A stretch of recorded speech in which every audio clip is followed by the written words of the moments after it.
Bueno, nuevamente tengo el gusto de saludarlas, contadoras, bienvenidas.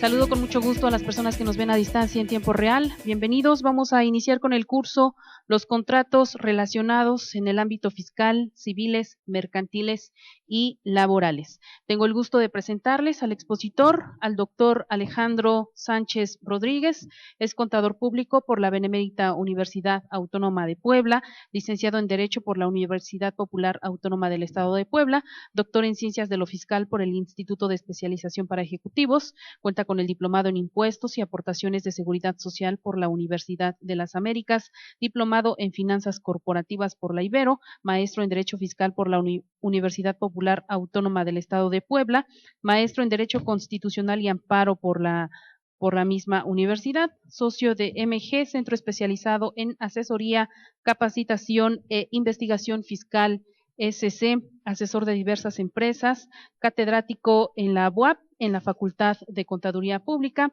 catedrático a nivel licenciatura y maestría en diversas instituciones desde hace 20 años, expositor de temas fiscales en diversos colegios de contadores, miembro del Colegio de Contadores Públicos del Estado de Puebla, entre otros. Les pido un fuerte aplauso, por favor, para darle la bienvenida.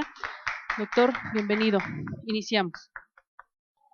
Bueno, vamos a... ¿Ya se escucha mejor, verdad? Sí, correcto. Mire, entonces el tema de hoy es estudio integral de los contratos.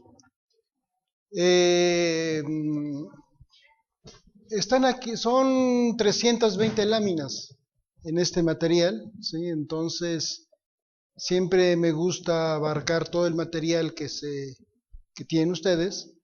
Aquí el problema es que por cuestión de tiempo vamos a algunas láminas que explican, por ejemplo, los elementos de validez, etcétera, etcétera, ¿sí?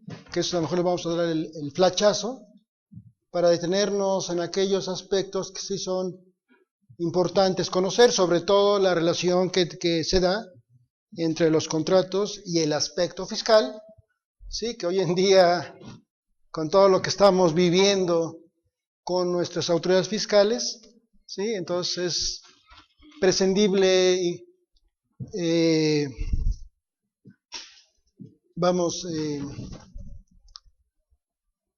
hacer más sólida el aspecto contractual en relación con la cuestión fiscal. Entonces es lo que contiene este material, que está dividido en 6, vamos a llamarle en 6 títulos, ¿sí? Primero es teoría general de los contratos como soporte fiscal precisamente, contratos de naturaleza civil, contratos de naturaleza mercantil, contratos ya en el campo laboral, y lo último, lo que ya está vigente, ya nos alcanzó la modernidad, ¿sí? Ya los aspectos electrónicos alcanzaron los contratos, entonces el último son contratos electrónicos. Entonces el curso del día de hoy comprende esos 6, vamos a llamarle títulos, con sus respectivos capítulos. Bien, entonces vamos a empezar con el teoría general de los contratos como tema 1 o como título 1. Entonces, bueno, generalidades. Bueno, este es un pacta sunt servanda, los pactos deben de ser cumplidos. Bueno, ahora, ya que el tema del día de hoy son los contratos, pues siempre es conveniente, ¿sí?, precisar el concepto de contrato. Entonces viene aquí una definición, que como sabemos perfectamente, todo contrato es un acuerdo de voluntades, ¿sí? Acuerdo de voluntades donde se crean, ¿sí?, se transmiten, ya sea en ambos casos, derechos y obligaciones entre las partes contratantes, ¿sí? Entonces, es un acuerdo de voluntades donde se crean, transmiten tanto derechos como obligaciones, obviamente, entre las partes contratantes, las partes que están celebrando el contrato. Bueno, una característica importante de todo contrato es que es un acto jurídico, ¿sí? Está dotado de aspecto jurídico precisamente para crear y generar, repetimos, tanto derechos como obligaciones. Ahora, acuerdo de voluntades. Entonces, como sabemos, todo contrato se rige por el famoso principio de unión de voluntades, ¿sí? A través del cual se puede contratar sobre cualquier materia, obviamente siempre y cuando sea lícita, obviamente, ¿sí? Y este acuerdo de voluntades se perfecciona por el consentimiento, ¿sí? Y decimos o se dice que lo pactado entre los contratantes tiene fuerza de ley, ¿sí? Obviamente así se comenta, ¿no? O sea, realmente no es ley, pero se considera que es ley, obviamente, ¿sí? De carácter relativo, es decir, únicamente entre los contratantes, ¿sí? Tiene fuerza de ley, aunque no necesariamente estamos hablando de un ordenamiento jurídico, ¿no? Entonces tiene fuerza de ley entre los contratantes. Bueno, entonces son las características esenciales de todo contrato o características generales de todo contrato. Bueno, ahora, generalmente hablamos de acto jurídico y hablamos de, o escuchamos hablar de hecho jurídico. Entonces en esta lámina se muestra la diferencia entre un hecho jurídico y un acto de carácter jurídico. Entonces el hecho es todo, puede ser todo acontecimiento, ya sea natural o humano, voluntario o involuntario, ¿sí? Que crea en este caso, crea o produce o genera tanto derechos como obligaciones. Ese es el hecho jurídico. Ahora, ¿cuál es el acto jurídico? Ya hablar del acto jurídico ya estamos hablando de una manifestación de comunión de voluntades que se pacta, que se realiza, ¿sí? Con el propósito de establecer o determinar ciertas consecuencias dentro del mundo del derecho. Bueno, entonces, hablando concretamente ya del acto jurídico, ¿sí? Tenemos que debe de estar investida de ciertos elementos. Entonces hablamos de elementos esenciales, primordiales, principales, y una serie de elementos que le van a dar validez al acto jurídico. Entonces hablamos siempre de elementos esenciales y elementos de validez. Bien, ¿cuáles son los elementos esenciales que debe estar investido todo acto jurídico? Entonces encontramos desde luego lo que hemos estado comentando, la voluntad, ¿sí? Es primordial la voluntad, en este caso entre las partes contratantes. Obviamente esa comunión de voluntades tiene que ir dirigido hacia un objeto determinado, ¿sí? Son elementos esenciales. Voluntad, ¿sí? Objeto, tiene que estar también investido de ciertas solemnidades, ¿sí? Ahorita vamos a comentarles cuáles. Entonces, otro elemento esencial es el aspecto solemne, ¿sí? Son los tres elementos esenciales de todo acto jurídico. Ahora bien, ¿cuáles son los elementos de validez? ¿Sí? Para que un acto jurídico sea válido, ¿sí? Debemos estar hablando de una cuestión totalmente lícita, legal, ¿sí? Obviamente.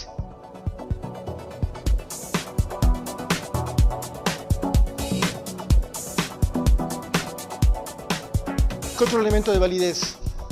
¿Sí? Ciertas cuestiones de formalidad que ahorita vamos a comentar. Y otro elemento de validez es la ausencia de los vicios de voluntad. Es decir, si alguien es forzado, amenazado a contratar X cuestión, ¿sí? Obviamente ya no es de manera voluntaria, ¿sí? Entonces carece ya del requisito de validez, lo que el contrato podrá ser nulo por falta de este elemento de validez, que en la práctica se puede dar, ¿sí? Bien, y obviamente otro elemento básico de validez será la capacidad de los contratantes, ¿sí? Aquí para tales efectos había que remitirnos al Código Civil Federal, ¿sí? Para determinar quiénes no tienen, ¿sí? Capacidad de contratar, ¿no? Los incapaces que en este caso describe y determina en nuestro Código Civil Federal, ¿no? ¿Sí? Esa capacidad de contratar generalmente la dividimos o se divide en dos partes, ¿sí?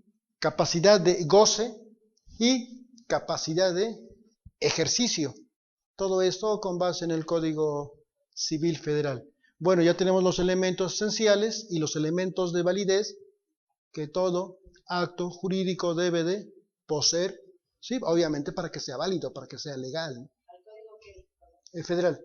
Sí, aquí nos estamos remitiendo a... Tenemos un código, hago la aclaración porque tenemos un código civil aquí en el estado aplicable estado de Puebla y un código civil federal, ¿sí? Entonces aquí nos estamos remitiendo al código civil federal, ¿sí? Todo el articulado que hagamos referencia es al Código Civil Federal, ¿sí? No al local. Bueno, volviendo con ¿quiénes o en qué consiste la capacidad para contratar? ¿Sí? Entonces, nuestro Código Civil lo divide en dos partes: capacidad de goce y capacidad de ejercicio. ¿Cuál es una y cuál es otra? ¿Sí? Bueno, hablando de la capacidad de uso o de goce, es la capacidad de ser titular, ¿sí? Tanto de derechos como de obligaciones. ¿Quién tiene la capacidad de goce? Y por eso nos remitimos para tales efectos al artículo 22, ahí dice CC, pero faltaría CCF, ¿no? Código Civil Federal, ¿sí? Entonces el Código Civil Federal en su artículo 22 nos dice, lo tiene toda persona, sin excepción alguna, prácticamente la capacidad de goce se tiene o se adquiere prácticamente desde que nace hasta que muere la persona, ¿sí? Entonces tenemos la capacidad de goce, pero también tenemos la capacidad de ejercitar, ¿sí? Esa capacidad de goce, que es la capacidad de ejercicio, ¿sí? Entonces, ¿qué consiste? Teniendo una vez la capacidad de goce, ¿sí? Tenemos la capacidad de ejercitar, ¿sí? Derechos y contraer obligaciones en forma personal, ¿sí? Y bueno, y en su caso a comparecer a juicio por derecho propio. Ahora bien, en los términos del artículo 1798 del Código Civil, ¿sí? Todas las personas, ¿sí? Que prácticamente desde que nacemos hasta que morimos tenemos capacidad de goce y también de ejercicio. ¿Quiénes no tienen capacidad de ejercicio? Las personas que se encuentran exceptuadas en los términos del artículo 1798 del Código Civil, ¿sí? Los que están impedidos de inteligencia, ¿sí? Los sordomudos, que no tengan manera de comunicarse, ¿sí? Que otros, inclusive dice ¿cómo dice el Código Civil textualmente? Los borrachos consuetudinarios, ¿no? ¿Sí? Entonces nos dice el Código Civil quienes no tienen capacidad todas las personas, menos los que exceptúa el Código Civil, prácticamente aquellos que no están, ¿sí? Dotados de inteligencia, ¿no?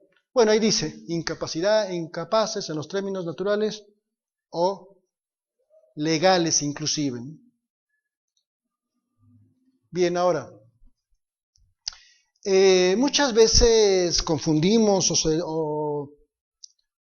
o se pueden confundir cuando hablamos de un contrato y cuando hablamos de un convenio. ¿Sí? ¿Cuál es la diferencia entre un contrato y un convenio? En los términos de nuestro Código Civil Federal, ¿sí? Cuando hablamos de convenio hablamos del género y cuando hablamos de un contrato hablamos de una especie. ¿Sí? Entonces el convenio es el género y el contrato es la especie. Bien, entonces el convenio, género. En los términos del artículo 1792 del Código Civil Federal, ¿sí? Nos dice que el convenio es un acuerdo entre dos, un acuerdo de voluntades entre dos o más personas para crear, transferir, modificar o extinguir obligaciones. Hablamos únicamente de obligaciones. ¿Sí? Por ejemplo, ¿cuál sería un ejemplo en materia fiscal? ¿Sí? Se me ocurre, el capítulo 9 de la ley del IVA, que se denomina de las participaciones en entidades federativas, ¿sí? ¿Por qué no hay un IVA estatal? ¿Nunca se han preguntado si el Estado de Puebla puede gravar con un IVA? ¿Sí? Constitucionalmente sí es posible, pero ¿cómo se evita esto? Entonces nos dice textualmente el artículo 41 de la ley del IVA que la federación podrá convenir con las entidades federativas, con los estados, ¿sí? Para que la federación le participe de sus ingresos a los estados se tienen que obligar a no mantener impuestos, por ejemplo, de un IVA estatal.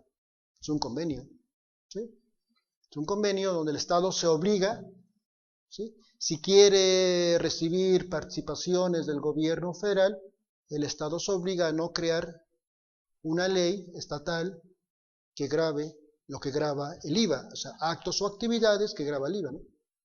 ¿Sí explico más o menos? Es un convenio, entonces el Estado se obliga a no gravar un IVA, y no solo para el Estado, sino el Estado se obliga tampoco a no gravar un IVA para los municipios, ¿sí?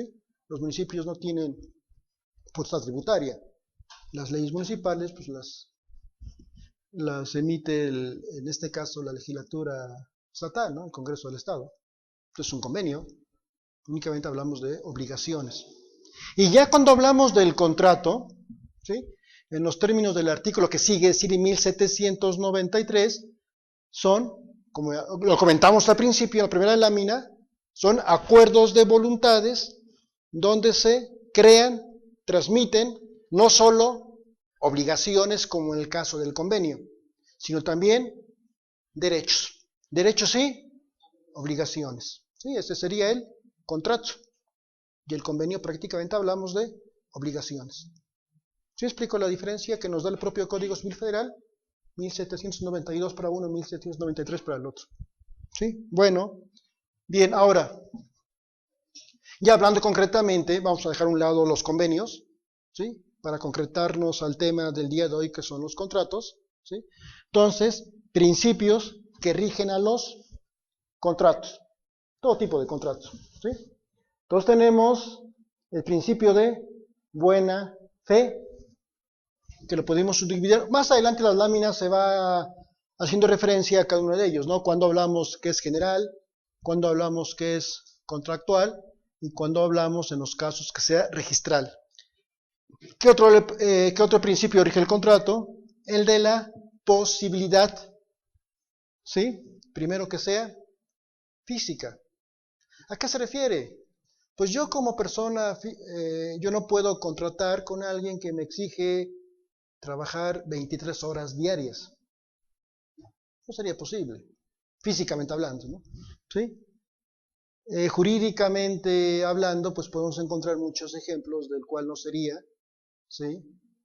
Jurídicamente hablando, no sería jurídicamente posible, ¿sí? ¿Qué otro principio rige los contratos?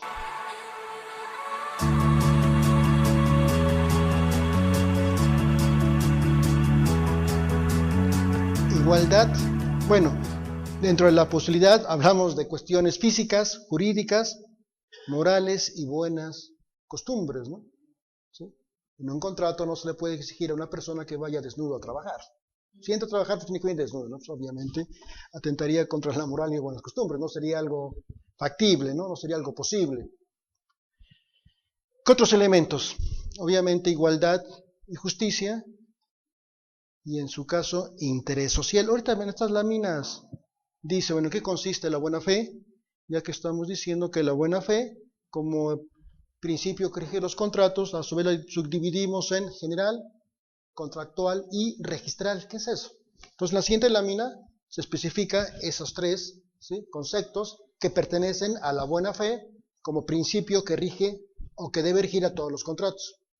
Entonces, el principio general, ¿sí?, es forma de conducta que sea honesta, responsable, solidaria, respetuosa, que debe observar toda persona en cualquier actividad que desempeñe, ¿sí?, así como sus relaciones sociales, buscando el beneficio propio y también el colectivo, sin abusar ni obtener beneficios indebidos. Estamos hablando de la buena fe y estamos hablando de la generalidad dentro de la buena fe como principio rector de todo contrato, ¿sí? ¿Qué otro? Bueno, el contractual es actuar con diligencia, cuidado y previsión, seriedad, tanto en los actos previos a la celebración del contrato, como al momento en que se está celebrando el mismo, su ejecución y su conclusión, ¿sí? Entonces estamos hablando de la buena fe y registral. Se obra de buena fe cuando se registra o ante el registro público de la propiedad, un contrato de compra-venta de un inmueble, ¿sí? Tiene que elevar su escritura pública y registrarse en su caso, en el registro público de la propiedad, ¿sí?, en su caso, obviamente, ¿sí? Entonces hablamos aquí del principio rector de todo contrato relativo a la buena fe. Y lo que ya comentábamos, otro principio rector de todo contrato es la posibilidad. Comentábamos tanto física como jurídica, como moral y buenas costumbres. Física, el objeto debe existir o ser susceptible de existir o realizarse. Jurídico, pues obviamente que es un objeto lícito y jurídicamente posible. Y el de la buena fe, bueno, moral y buenas costumbres, pues lo acabamos de leer, ¿no? Otro principio rector de todo contrato es la igualdad y justicia. ¿En qué consiste la igualdad? Bueno, debe prevalecer obviamente el equilibrio entre las partes contratantes, ¿sí? ¿A qué se refiere con esto? Pues que se puede aprovechar de la ignorancia una de las partes de la otra parte, ¿sí? Entonces, pues es muy común en la práctica, ¿no? Bueno, ¿han escuchado hablar de los contratos leoninos? No. ¿Nunca han escuchado ese contrato muy leonino? No. ¿No? De que acordamos voluntades para tal negocio. Sí, ponemos igual, pero yo voy a quedarme con el 90% de la ganancia. Espérate, ¿por qué el 90 y yo el 10, ¿no? Se llama contrato leonino porque es una fábula, ¿sí?, de que en la selva está el león y llama a todos los animales, ¿no? Dice, vamos a juntarnos para cazar animales y luego vamos a distribuirnos el producto de la caza, ¿no? Pero dice el león, pero yo me quedo se queda con toda la caza el león, ¿no? De acuerdo a lo que dice el león, ¿no? Entonces el león se queda con todo, bueno, con el 90% y el resto de los animales se queda con el 10%, de ahí el nombre de contrato leonino, ¿no? ¿Sí me explico? O sea, que son comunes a veces en la práctica, ¿no? Sí, por ejemplo, no sé, un contrato de acción en participación, ¿sí?, donde hay un asociante y un asociado. Todos los dos ponemos, tú pones el local y yo pongo la mercancía. ¿sí? Y de lo que se logre vender de tu mercancía, lo justo sería 50 y 50, como decimos 50-50. No, lo que se logre vender, el 90% es para mí y solo el 10% para ti. ¿Sí me explico? Lo que será un contrato que llamamos leonino, ¿no? En la referencia a esta fábula del león. ¿Sí? Licenciado, para que los contratos tengan validez, ¿ante quién se deben de registrar? ¿Siempre deben ser registrados los contratos? No necesariamente, no. Ahorita vamos a ver las características de los contratos, ¿no? Es más, no todo contrato tiene que ser por escrito. Hay contratos verbales. Por ejemplo, si ahorita salimos y tomamos una microbús, ¿sí? Hacemos un contrato con el chofer. ¿Sí me explico? Yo te doy dinero, ¿sí? Y tú te obligas a cambio del dinero que estoy dando, tú te obligas a llevarme, ¿no? Pero no hacemos un contrato por escrito, más llega a subir, pagamos y lo subimos, ¿no? Entonces no todo contrato tiene que ser escrito. Muchos de los contratos son verbales. ¿Sí me explico? Entonces aquí ya más adelante vamos a ver las características o cómo se clasifican los contratos, ¿no? Hay una enorme diversidad de contratos y características de ellos, ¿no? Tienen que ser escritos o no escritos, ¿sí? Pueden ser verbales. Como en el ejemplo este muy sencillo, ¿no? De que tomamos un taxi, oye, ¿cuánto me cobra tal parte? No, pues 100 pesos, ¿no? Está bien, pues ya, ¿no? Es un acuerdo de voluntades, ¿no? ¿Sí? Yo me obligo a pagarle una cantidad, ¿sí? X, y él se obliga a llevarme a un lugar X. Pero no hacemos un contrato por escrito, y mucho menos lo registramos, ¿no? ¿Sí? Bueno, entonces cada contrato tiene sus características, ¿no? Hay contratos que por disposición legal o por ministerio de ley sí tienen que ser escritos y en ciertos casos registrarse, como los contratos de arrendamiento, ¿no? Que al fisco le interesa, que entonces pues, hay que registrarlo, ¿no? ¿Sí? Bueno, entonces, igualdad, justicia contractual, que sería el desequilibrio entre las contraprestaciones, incluye conceptos restituidos en caso de rescisión. Bueno, ahí está todo el fundamento de la legislación civil, ¿no? Bueno, entonces es el tema 1.1 de primer título. Ahora, elementos de los contratos. Entonces, los elementos de los contratos los podemos dividir en tres, o se dividen en tres. Los elementos de existencia. Hay ciertos elementos que hay que reunir para que se declare la existencia del contrato, ciertos elementos para que se considere la validez y para que el contrato sea considerado como eficaz. Entonces lo dividimos en esas tres. Elementos de los contratos, elementos de existencia, de validez y de eficacia. ¿Cuáles son los elementos de existencia? ¿Sí? Obviamente el consentimiento, precisamente la voluntad del deudor para obligarse, ¿sí? Acuerdo de voluntades. Objeto, que puede ser directo sobre una cosa o indirecto sobre un hecho, ¿sí? Entonces, en el ejemplito de que yo tomo un taxi aquí abajo, es un acuerdo de voluntades, ¿no? Voluntad del deudor para obligarse. Entonces yo me obligo a pagarle una cantidad de dinero al taxista y el taxista se obliga a llevarme a X parte, ¿no? ¿Sí? Y en este caso, sobre una cosa, sobre un aspecto real. Bueno, real viene de res, de cosa, indirecto. ¿Cuál sería el objeto directo de la cosa?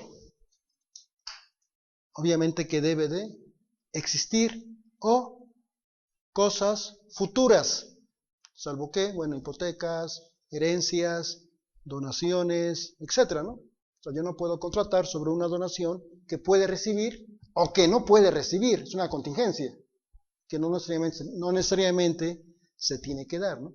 Entonces son cosas futuras que sí se pueden emplear, que sí serán factibles, ¿sí? Deben ser determinado o puedan ser determinable, tanto en especie, cuota o cantidad, ¿sí? O sea, ¿cuánto me cobra? 100 pesos. Bueno, 100 pesos está determinado en cuanto en cantidad lo que me cobraría el taxista, ¿no? ¿Sí? Y debe ser objeto del comercio, obviamente, ¿no? Puede ser poseído por un individuo exclusivamente, puede ser adquirido en propiedad. Bueno. Ahora, ¿cuál es el objeto indirecto? ¿sí? Puede ser positivo, negativo, ¿sí? Positivo es siempre de hacer, ¿sí? Puede haber que el objeto indirecto de un contrato sea negativo, es decir, de no hacer, ¿sí? A propósito y relacionando con la ley fiscal, ¿sí? Hay algo bien curioso, ¿no? Que la ley del IVA en su artículo 14 nos dice que se entiende por prestación de servicios, ¿sí? Y dice la fracción, son 6 fracciones, el 14 de la ley del IVA y la fracción 14, toda obligación de no hacer. Y cuando me toca dar clases a abogados, a ver señores, ¿quién explica esa obligación de no hacer, no? Y nadie lo puede explicar. ¿Qué es eso? ¿Sí? Entonces, un contrato de objeto indirecto negativo, que existe de no hacer. Por ejemplo, ¿qué? Un ejemplo muy sencillo, ¿no? Si aquí estamos, es una escuela esta, ¿no? Y puede vender la Coca o puede vender la Pepsi. Hablo de refresco, obviamente, ¿no? ¿Sí? Le dice la Pepsi a la Coca, oye Coca, no entres a vender tu refresco, para que yo más quiero vender el mío. Pero va a decir la Coca, bueno, pues, ¿con qué derecho me dices que no vaya, no? Y te doy una lana. Ah, pues me conviene, ¿no? Te doy $1,000,000 para que no entres a vender tu producto aquí. ¿Sí? Y hacemos un contrato.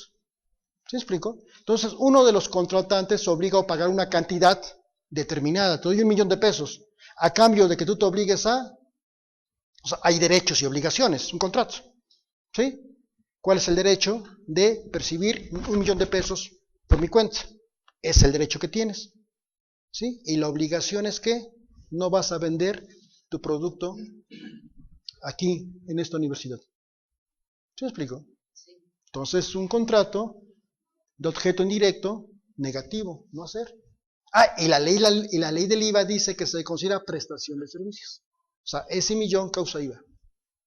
Muy poca gente lo sabe. Porque no sabemos muchas veces que el no hacer puede ser, ¿sí?, el objeto indirecto de un contrato. Negativo, pero existe no hacer.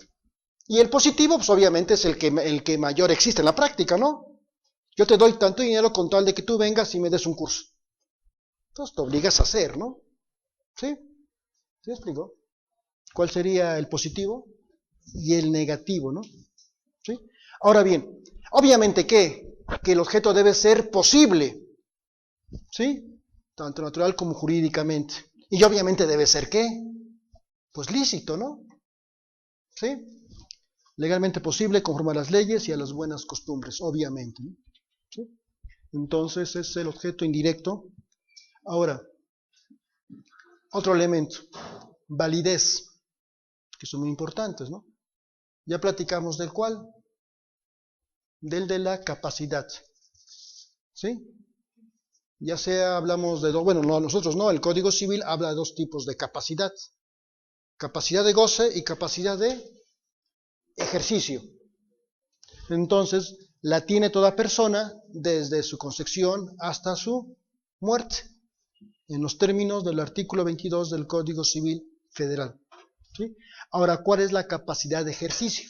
La capacidad de ejercicio la tienen todas las personas, menos las exceptuadas por el propio Código Civil. Los que no están dotados de inteligencia, los sordomudos que no se puedan comunicar a través de señas, etcétera, etcétera. ¿Sí? Bien, ahora, para que sea válido, el requisito de validez o el elemento de validez, la forma, ¿sí? La forma de contratar debe de ser, ¿sí?, en su caso, la establecida por la ley, ¿sí? Y cuando no haya una forma establecida por la ley, ¿sí?, entonces la forma será libre, pudiendo ser ¿qué? ¿Pudiendo ser qué? Verbal, ¿no? ¿Sí me explico?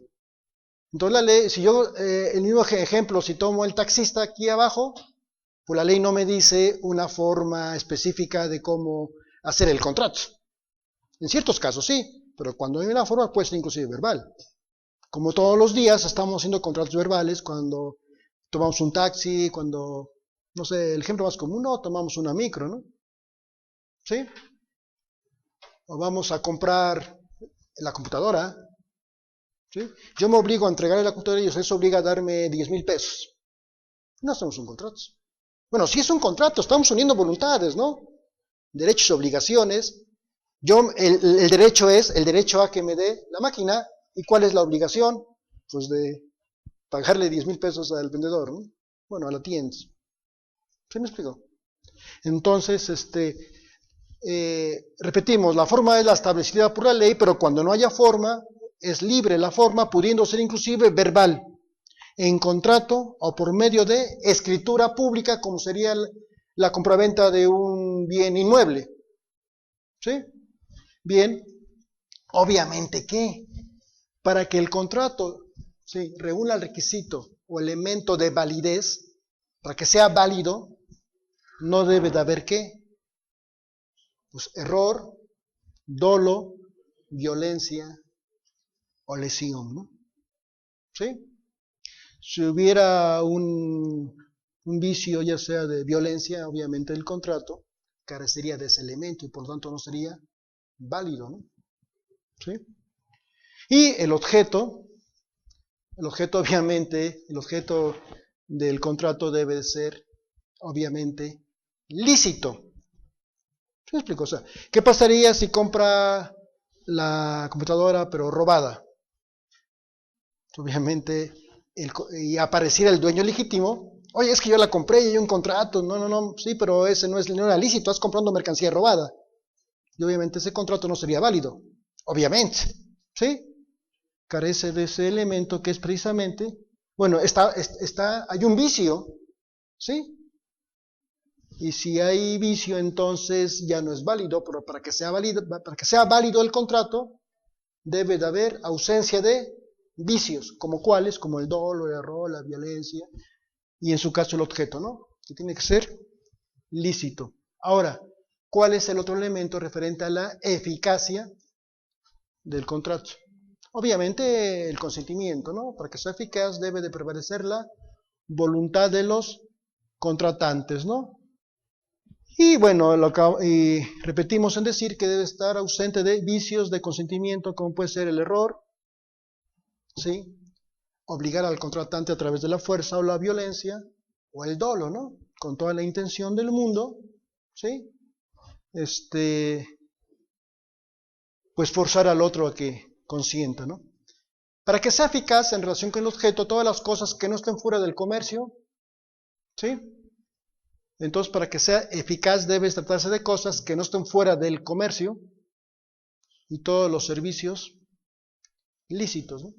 Por ejemplo, que si yo me encuentro con un Vivales que me vende el Zócalo, te vendo el Zócalo en 1,000,000 de pesos, pues obviamente, ¿sí me explico? Pues obviamente no sería eficaz, ¿no? El contrato, obviamente el objeto del contrato, pues no, nadie puede vender, son bienes inalienables, ¿no? Que no se pueden transmitir o enajenar, ¿no? Si alguien me quiere vender ¿sí? Habría que ver los que venden ya, hacen contratos, ¿no? Sobre todo los gringos, ¿no? Que ya están vendiendo la luna, ¿no? ¿Sí? Entonces habría que ver si son eficaces esos contratos, ¿no? Como que venderme un pedazo de la luna, ¿no? Que ya lo están haciendo. Tengo entendido, no sé, ¿no? Bueno, y la causa, otra vez, para que sea eficaz, la causa del contrato siempre tiene que ser lícito. ¿Sí? Yo no puedo hacer un contrato donde compro mercancía robada, ¿no? ¿Sí? No sería eficaz, obviamente, el contrato y no sería entonces válido el contrato. Ahora,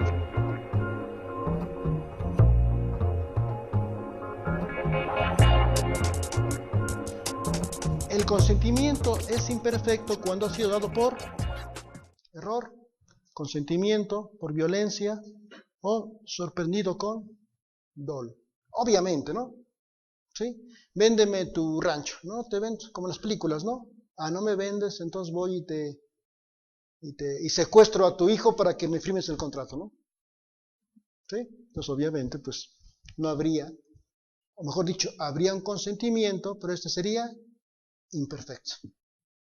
Obviamente, ¿no? ¿Sí? Cuando hay violencia, dolo. Bueno. Bien, ahora, hablando de los errores de los contratos, tenemos error vicio y podemos encontrar error obstáculo. ¿Cuál sería un error vicio? Bueno, obviamente existe el contrato, existe una nulidad relativa y no se dan las condiciones de existencia. Ese es un error vicio.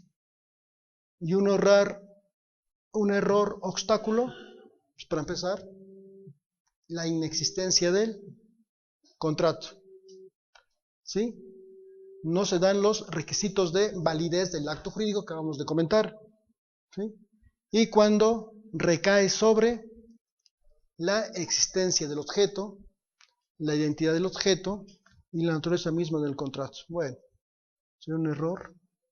Ahora, ¿cuándo se da un error y cuándo se daría un vicio? ¿Sí? Todo estado psicológico en discordancia con la verdad objetiva. ¿Cuál sería un ejemplo de un error dentro de un contrato? ¿Cuál sería? Que se da mucho, que luego, cuando haces un contrato de prestación de servicios, me va a pagar, ¿sí? 20,000 pesos. Me ha pasado, ¿no? Y ya me pagan, oiga, pero son 20,000 masiva. No, pues ahí no dice masiva. Yo entendí que son 20,000 incluyendo el IVA. ¿Sí? Entonces, dividen los 20,000 entre 1.16 y le da como 17,000 más 3 de... Me están pagando, no 20,000, me están pagando 17,000. ¿Se me explicó? Por el error que se da, por no precisar. No, es que es con IVA, no, yo entendí. Es que es masiva, no, yo entendí que lleva incluido el IVA. ¿Sí? Entonces hablamos de un error, ¿no? Que es todo estado psicológico con discordancia con la verdad objetiva. Bueno, ya el vicio son anormalidades que provocan la invalidez del acto, ¿no? ¿Sí? Entonces, para que el acto sea válido debe de haber una serie de requisitos. Entonces, si falta un requisito, pues está viciado. ¿Sí? Y podemos hablar de sustanciales y formales, esas anormalidades, ¿no? Sustanciales cuando los autores del acto no lo celebraron con intención y libertad, y formales cuando no se observan las formalidades que en su caso señale la ley para perfeccionar. Entonces hay que tener cuidado con estos. Ahora, errores indiferentes a la eficacia del contrato. Bueno, cualidades no sustanciales. Contratos donde la persona, sus cualidades no son determinantes de la voluntad. Las consecuencias jurídicas que deriven del contrato, motivos simples, ahí está el error aritmético de cálculo, inclusive sobre el valor de la cosa objeto del contrato. Bueno, entonces, ¿qué podemos entender por demás vicios de consentimiento, como puede ser el dolo, la mala fe, que ya comentamos, la intimidación, inclusive el uso de la violencia? ¿Sí? Entonces, ¿cuál es el dolo? Ya hablamos prácticamente con toda la intención del mundo, ¿no? Yo te vendo un coche a sabiendas que el coche, yo, vendedor del coche, que el coche está desvielado. Pero no le digo nada. Y aprende el coche y todo eso, pero a los 2 días, ¿se explica? Entonces hubo dolo, ¿no? Hubo dolo, ¿no? Con toda la intención del mundo lo engañé. ¿Sí? Entonces, engaño, fraude. El fraude es el fraude genérico, ¿no? Cuando uso de engaños, aprovechamiento de errores, perjudicamos al otro y obtenemos un beneficio para nosotros mismos, ¿no? Obviamente de manera indebida a través del dolo, ¿no? Entonces, engaño, fraude, voluntad manifiesta de cometer e engañar, cualquier sugestión o artificio que se emplee para inducir al error o mantener a la otra persona en el error, ¿no? ¿Sí? Ahora, ¿cuál es la mala fe? Pues obviamente disimulación del error de unos contratantes una vez conocido. ¿Sí? Es decir, yo le estoy cobrando 100,000, pero incluyendo el IVA. Y el otro entendió que el millón aparte el IVA. Ah, entonces me conviene no decirle nada, ¿no? Que se vaya con el error porque me beneficia, ¿no? ¿Sí? Entonces estamos actuando ya de mala fe en la celebración del contrato, ¿no? ¿Sí? Y la intimidación, bueno, se impide la libertad de decisión, infundiendo miedo, ¿sí? Ah, si no firmas el contrato ya sé dónde vives, ya sé cuántos hijos tienes. Entonces tú dices, ¿no? ¿Sí? Pues obviamente ya estamos amenazados, ¿no? O intimidados, ¿no? ¿Sí? Y finalmente la violencia, ¿sí? Empleo de la fuerza física, o las amenazas, ¿no? ¿Sí? Te agarran entre tres, y si no firmas, pues aquí mismo te matamos, ¿no? ¿Sí? Entonces son vicios, obviamente, de consentimiento, ¿sí? Porque estamos hablando, ¿sí? Sí, claro, eso va a ser el problema, ¿no? Que muchas veces cuando quieres que un contrato sea considerado nulo por falta de estos requisitos, el problema está de demostrar la mala fe de la otra persona, ¿no? Sí, tendrías que irte con un perito, ¿no? En el caso del coche, ¿no? Que un perito te diga que efectivamente el coche ya venía, ¿sí? Con ese problema mecánico no es de ahorita, es un problema mecánico que ya se dio de tiempo atrás, ¿no? Entonces tendrías que demostrarlo tal vez, inclusive con la participación de peritos, ¿no? Para demostrar la mala fe de la otra persona, ¿no? ¿Sí? Bueno, ahora, siguiendo con el error, clasificación del error.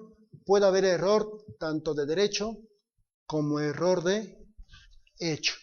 El error de derecho, ¿sí? En ambos casos, tanto el derecho como el derecho, invalidan el contrato si recaen sobre el motivo que determinó la voluntad, tanto el derecho como el hecho. Ahora, de hecho, error sobre cualidades sustanciales del objeto del contrato, inclusive error sobre la persona, ¿no? Bueno, y ya hablando concretamente del error de derecho, ¿sí? Motiva la nulidad y motiva el principio de que la ignorancia de la ley no excusa su cumplimiento, ¿no? Es motivo de nulidad únicamente cuando el acto en sí mismo puede clasificarse de lícito, no obstante ser objeto de anularse. Y de igual eficacia si el precepto ignorado es de interés privado. Bueno, esto ya es mucha... Bueno, error de hecho. Error sobre cualidades sustanciales del objeto. Sí. Sí, entonces, sustanciales del objeto, error y error sobre la sustancia. Bueno, ¿qué se entiende por error de sustancia, no? Se entiende por sustancia la materia de la cual la cosa está formada, haciéndose abstracción de la voluntad de las partes. Bueno, error sobre la persona. ¿Sí? Cualquier contrato puede calificarse personalista merced a la intención de los contratantes, ¿no? Entonces, consecuentemente, el error sobre la persona es causa de nulidad. ¿Cuál sería un ejemplo de un error, ¿sí? Sobre la persona? ¿Cómo cuál se nos puede ocurrir?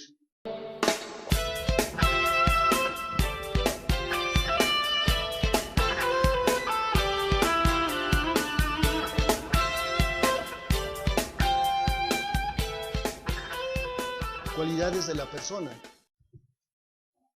que se puede dar mucho en la práctica, ¿no? Un contrato de prestación de servicios en materia fiscal. Exactamente, ¿no? Exactamente, ¿no? Oiga, yo no soy fiscalista, pero yo pensé que era fiscalista. No, yo no soy fiscalista. Pero ya hicimos el contrato y ahora hay un error, ¿no? Yo pensé que usted tenía cualidades de fiscalista, ¿no? Y no las tiene. Entonces no me sirve. ¿Y qué hacemos con el contrato? Es un error, ¿no? Sí, esto es un error en términos genéricos, es una percepción equivocada de la realidad, ¿no? Entonces yo pensé que era usted fiscalista, ¿sí? Aunque en la práctica me decía alguien que no hay ningún fiscalista en todo el país, ¿eh?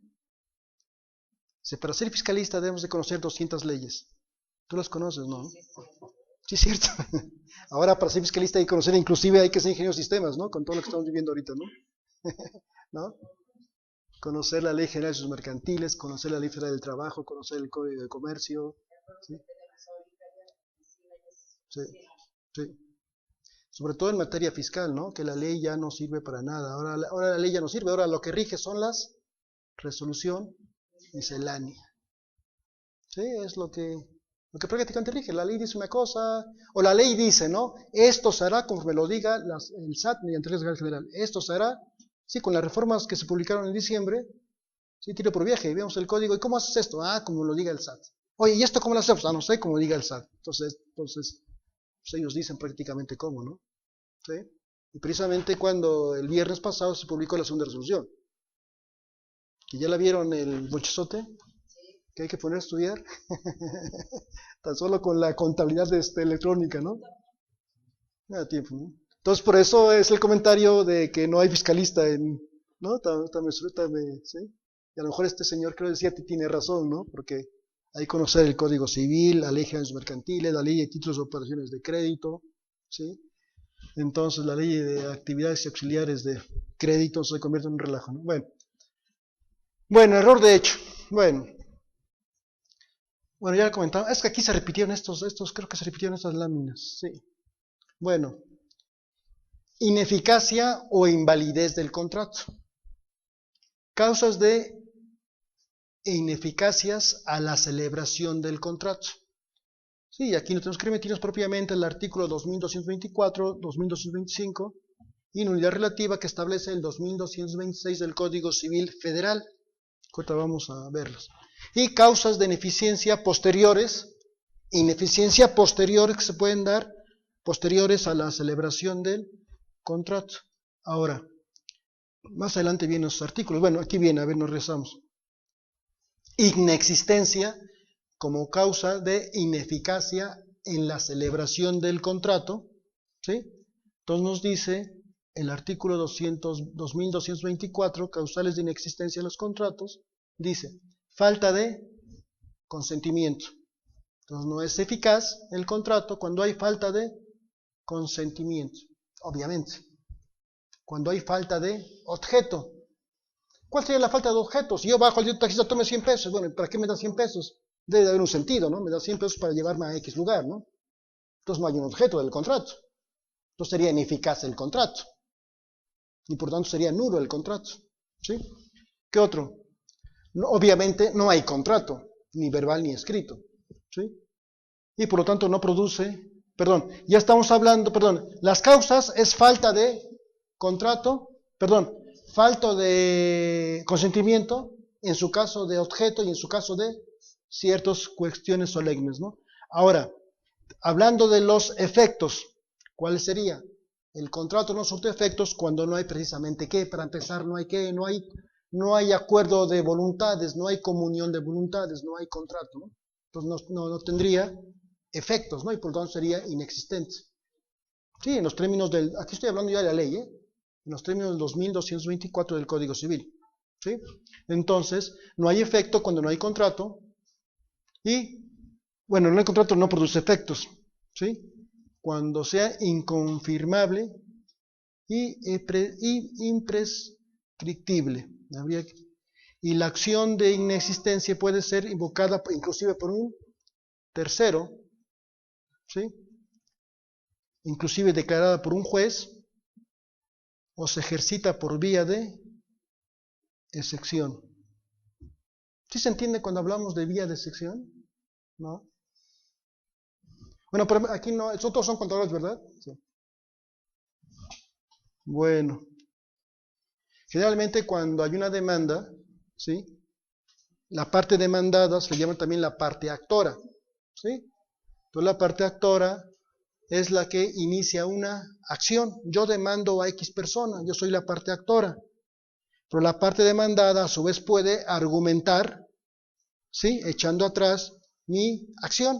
Ah, no es cierto lo que dice fulanito, porque yo esto y el otro, ¿no? Es lo que se conoce en el mundo del derecho procesal como excepción. Entonces puede ser por acción, cuando la inicia la parte actora, o por excepción, cuando la contrapone la parte demandada. ¿Sí?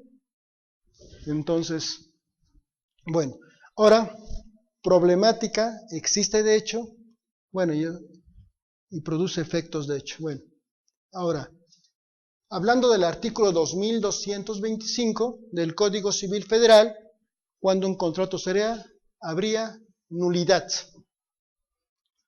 Entonces dice causas, obviamente cuando el contrato es nulo, cuando contravierte, cuando viene contraveniendo a la ley, contraviene el orden público y obviamente las buenas costumbres. Entonces sería nulo, ¿no? Como el ejemplito hace rato, ¿no? Yo lo contrato con tal de que venga a trabajar desnudo. Sí, si no, no entra, ¿eh? Pues obviamente, ¿sí? El contrato sería nulo, ¿no? ¿Sí? Bueno, ya que va en contravención a las buenas costumbres en este caso, ¿no? ¿Sí? ¿Cuál sería un contrato que contravenga el orden público?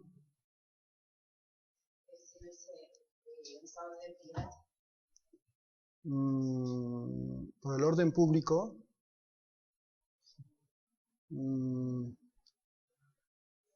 pues puede ser, ¿no?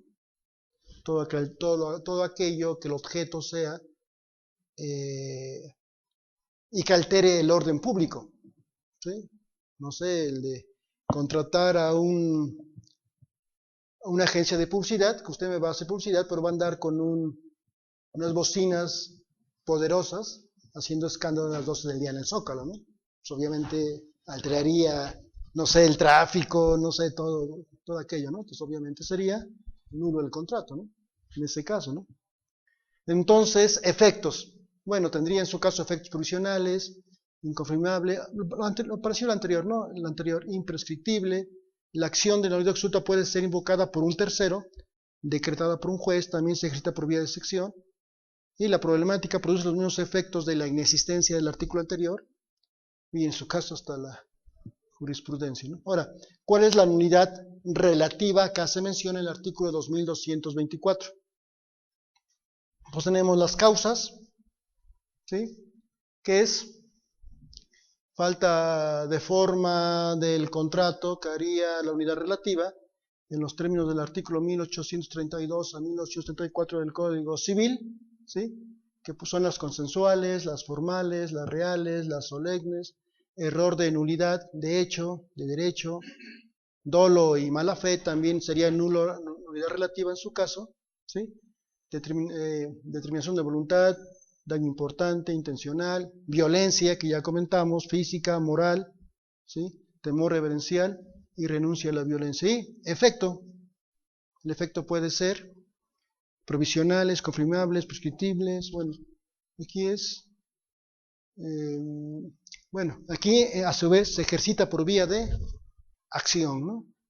La parte demandada, bueno, la parte que demanda, la parte actora. Bueno, efectos de los contratos, ¿sí? Entonces podemos dividir en 4. Efectos de obligatoriedad, ¿sí? Oponibilidad, de oponerse, relatividad e intangibilidad. ¿Cuál sería el primer efecto de todo contrato que hemos comentado? ¿Qué efecto? Si yo le doy al taxista 100 pesos, yo me obligo a darle 100 pesos y el taxista se obliga ¿a qué? A llevar ¿sí? A X lugar, ¿no? Entonces obviamente hablamos de la obligatoriedad, ¿no? Fíjense, yo me obligo a darle 100 pesos y adquiero el derecho de que me lleve a X parte. Entonces es un contrato verbal, ¿no? Porque un convenio es únicamente transmitir, crear obligaciones. Y en el contrato, crear, transmitir tanto derechos como obligaciones. Entonces, en todo contrato, generalmente hay 2 partes, es decir, es bilateral. Silamático le llaman otros, ¿no? Generalmente entre 2 partes, ¿no? ¿Sí? Por ejemplo, ¿cuál sería un contrato en materia fiscal que es o puede ser importante tenerlo o celebrarlo? Ven que es común de que hay una empresa de que está usando 5 equipos de reparto, pero los 5 equipos de reparto no son propiedad de la empresa. Y la factura no es de la empresa. ¿Qué pasaría con los gastos de esos 5 tipos de reparto? Me refiero a gasolina, me refiero a los seguros, me refiero a las composturas, no serían deducibles. ¿Sí me explico? Pero yo estoy ocupando las 5 unidades, ¿sí? Yo estoy pagando gasolina, estoy pagando composturas. ¿Cómo las hacemos para hacer deducibles? Esas composturas, el combustible, ¿un contrato de qué? De comodato. ¿Sí me explico? Entonces, en el contrato de comodato es un contrato bilateral, 2 partes. Y cada parte recibe su nombre, cómo se llama uno y cómo se llama el otro. Finalmente le ponen el comodatario, le llaman a uno, ¿sí? Y al otro le llaman el comodante, ¿no? Entonces generalmente hay 2, ¿sí? Entonces es un contrato que hay que celebrarlo en materia fiscal, ¿no? Para que una revisión nos quiera echar a esos gastos, aquí un contrato de comodato, ¿sí? Y hay que hacerlo ya, porque en la práctica se da mucho esto, pero el contrato de comodato lo hacen cuando ya llegó la revisión. Entonces ya hay pruebas muy adelantadas, ¿eh? Entonces hacemos el contrato ahorita, lo firmamos ahorita y le ponemos fecha de 5 años para atrás. Ya hay pruebas que dicen la tinta es de ahorita. Ya hay pruebas que detectan la edad de la tinta. La tinta es de apenas hace un mes y el contrato tiene fecha de 5 años. ¿Sí me explico? Entonces, los... Bueno, a eso me refiero, ¿no? Que ya hay que celebrar contratos de una buena vez y no esperarnos a que nos llegue una revisión, que es muy común en la práctica, ¿no? Ya cuando llega la revisión es cuando la gente empieza a fabricar sus contratos, ¿no? ¿Sí? Lo digo esto porque yo fui su director operativo de fiscalización en la Secretaría de Finanzas y era común encontrar, ¿sí? Que al final, ahí están los contratos, ¿no? Y todos hechecitos, sin ninguna, todos los acaban de hacer, ¿no? Los acaban de hacer, te das cuenta, das con ver el contrato, ¿no? Todo limpiecito y la hoja reciente, ¿no? ¿Sí? Intachable, ¿no? Entonces por eso, o sea, es conveniente hacer contratos, pero bien hechos, ¿no?